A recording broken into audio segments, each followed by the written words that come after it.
It's a real pleasure to welcome you here for the launch of David Finkel's new book, Thank You for Your Service. Since CNAS's inception, we've looked at veterans' issues through a national security prism, believing that the way in which our fighting men and women are treated at home should matter deeply to all policymakers. Yet at times, in the focus of grand matters of state, the visceral stories of real individuals, of the reality of life after war, can be lost in the thicket of policies and statistics. This is dangerous. It's necessary for all Americans, and especially those here in the nation's capital, to connect with the lives of those who've been shaped by conflict. That's what David's book allows us to do so supremely well. We have had, as you all know, a decade of nonstop war. It kind of breaks my heart because nobody talks about the wars very much anymore. The only time we hear from people on the Hill or in the White House is that everybody's coming home.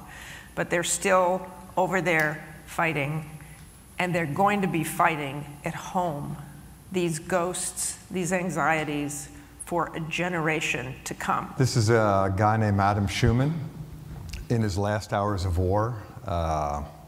He was on his third deployment to Iraq. He had been in combat for 1,000 days. He was widely regarded as one of the very best soldiers in this battalion. And then he cracked. He just couldn't do it anymore.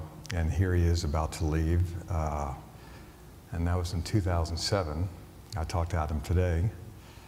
And he's doing okay, but this is a man, like so many are, still filled with guilt and shame over the fact that he had to leave a war that he wasn't expecting. One of the things, David, to me is that, you know, we look back over wars in history and people have certainly suffered post-traumatic stress.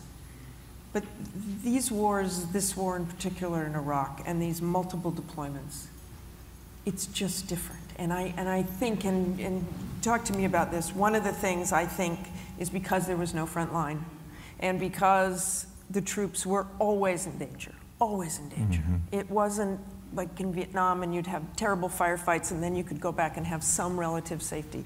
There was constant danger, constant fight or flee. Right.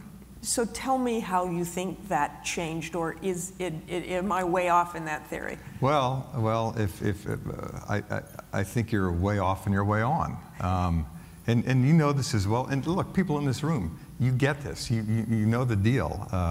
This was a weird war where the other side wasn't in uniforms. There was not a front line to advance toward. There was nothing predictable about it. It was a 24-hour-a-day threat, at least where these guys were in East Baghdad, and it played some serious hell with what was going on with their thoughts all the time.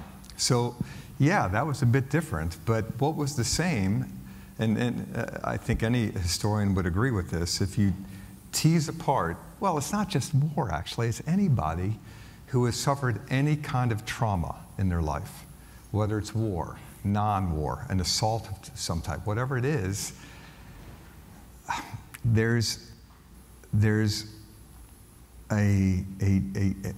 used the phrase the other day, there's a commonality. When something happens and you're shaken to your very bones by the thing that's happened, whatever the cause, that's where the commonality is. And everything after that moment just becomes about the long climb back.